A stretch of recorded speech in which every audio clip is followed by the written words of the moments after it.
My name's Tom Trevara, manager Camp Coorong. You'd say I'm a cultural teacher here, Camp Coorong Race Relations Cultural Education Camp.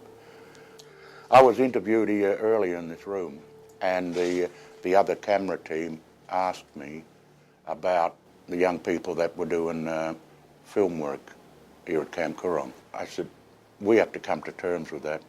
The problem with us as Ngarrindjeri people today is our lives are caught up with surviving in this modern day and age. We've got to come to terms with electronics, the media, the camera. Us older ones have got to sit and look at that camera, and we've got to tell our stories.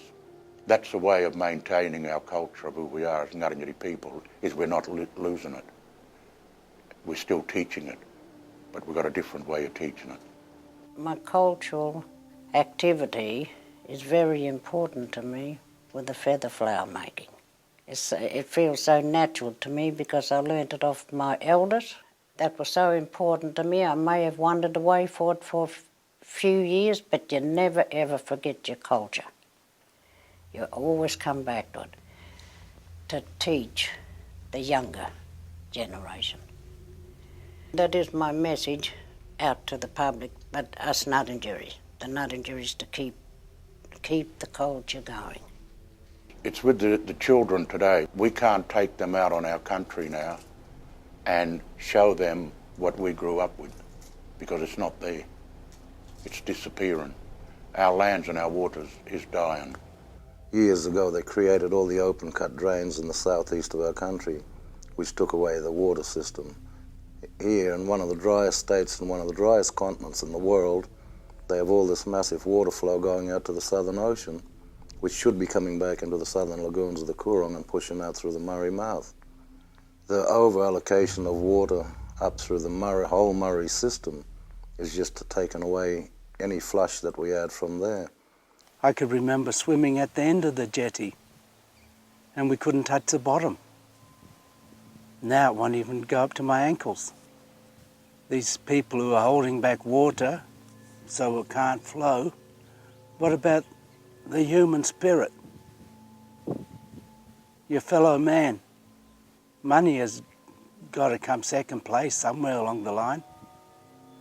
We're trying to push the message to the powers that be, so people in the state government and Commonwealth, just how important it is to have access to water. And they know that it's a basic human right, access to good quality water. And we're being denied that to some degree, but we're also having this cultural effect because our lake it's never been like this ever in history. In our Ngarrindjeri belief, we say that the lands and waters is a living body, and that we are a part of its existence. And if our lands and waters die, then we will die. And that's because we're connected to country, and we're connected to each other, and we're connected to all living things. It's time for a change. We've all been taught a lesson here with this drought. Everybody must come to terms with what's happened here and learn how you should live with the country and not against the country. We can't do that. It's not our right to set our children up to live in a failed country for the future. That's being unfair. My grandmother, she swam in the waters all her life, the Lake Alexandrine and Lake Albert and the Coorong, as did her mother, and as did my father.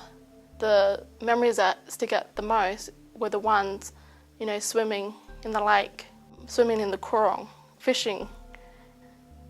Me and my grandmother and my brothers and sisters going down to the lake, just yarning and talking. That's Narrindjeri culture. That's what we do. I just think, will it be there when I have children?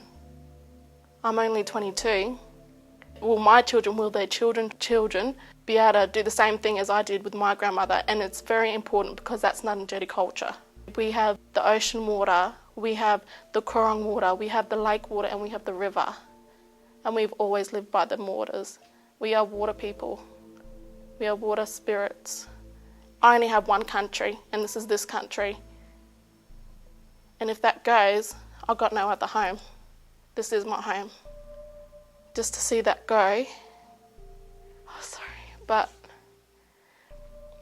it's just really hurtful, and our land is sick, and something needs to be done, and it needs to be done now.